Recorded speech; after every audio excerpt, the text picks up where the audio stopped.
Alrighty guys, so I talked about how the calorie deficit is going to be the one absolute tool that is going to bring the weight off. But what other tools can we add to our arsenal that will make that an easier thing to do?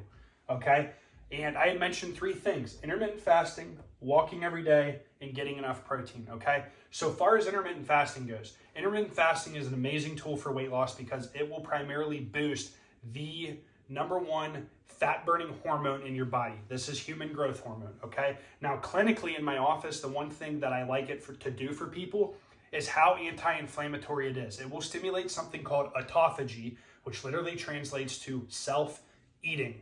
Your body will literally eat its weak cells to make room for new healthy cells, okay?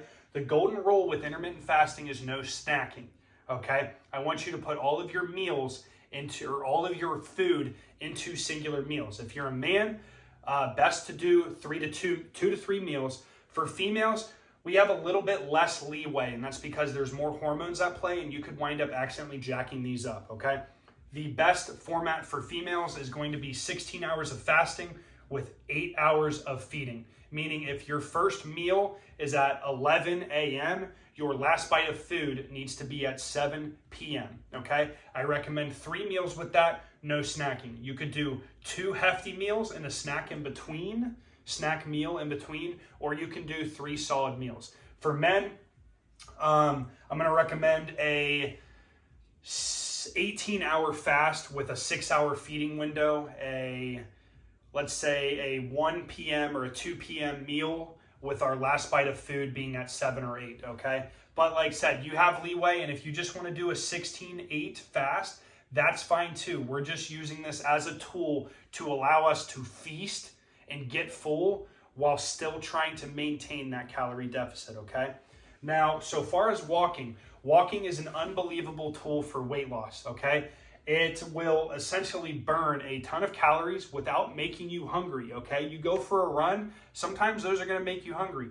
Walking will burn a crap ton of calories, pardon my French, will burn a ton of calories for you without making you hungry. And here's the thing, if you put the treadmill at a slight incline, it will burn nearly double the amount of calories. Me as a 200-pound male at 6'1", 6'2", if I walk for 45 minutes, I will burn close to 500 calories just right then and there from walking at a 5% to 10% incline, okay? So regarding the walking, I recommend a 45-minute walk as well as a 5 to 10% incline. I would not go faster, or I would not go higher than a 10%. You will start to irritate your low back. If you are a 6-foot male, I would shoot for a 3 to 3.2 mile an hour walking speed. If you are in between, let's say 5'5" to around 5'10", you're gonna wanna play around with the 2.7 to 3.0, okay? It's just a matter of how big or how long your legs are, okay? Now, regarding protein, Jordan will tell you how much to eat. The big thing I want you guys to understand with protein, it's the only macronutrient throughout this that I care about or that matters, okay? In terms of macronutrients, what are they? There's 3 primary macronutrients: carbs, fats, and proteins, okay? Protein's the only one that I want you to worry about, okay? What protein will do, it will incentivize your body to burn fat instead of muscle. And that's why it's important to get enough protein in your diet to make sure that your deficit does not start pulling muscle from you, okay?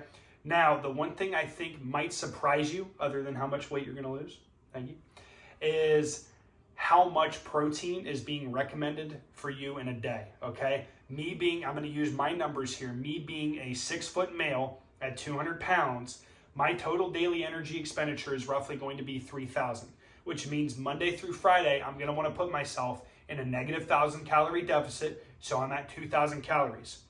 My protein recommendation is 180 grams a day. So I have to figure out a way to get 180 grams of protein into 2,000 calories. So I want you guys to look at every single meal or every bite of food, whatever it may be, as a return on investment, okay? An ROI. Anytime you make an investment, you look at the ROI. If I eat a 1,000 calorie meal with 20 grams of protein in it, that is a terrible return on investment, okay? Because that means my next meal needs to be 1,000 calories with 160 grams of protein in it, okay? A lot of meat. So, point being is, I want you guys to look at the ROI of your meals. You're going to have to do some turning around of labels. You're going to have to read, okay, this has 400 calories. This has 20 grams of protein. How does this stack up with the rest of my meals, okay? When you look at grams, okay, by the way, guys, when you look at grams, there are 4 calories in 1 gram of protein, okay? Which means if you have 10 grams of protein, 40 of those calories are coming from protein, okay? If you eat a 400 calorie meal with 40 grams of protein in it, there are going to be 160 calories of that meal are going to be from protein. 4 grams of protein for 4 calories for 1 gram of protein, okay? And you'll start to look at some meats have higher grams of protein than other meats in 1 single ounce. Chicken is going to have 8 grams of protein in 1 ounce of chicken, whereas steak is only going to have 6 to 7, usually 7, but it depends on the cut. So point being is you'll learn how to sit there and stack these numbers in your favor. The biggest thing I want you guys to remember, look at the return on investment in the meal, okay?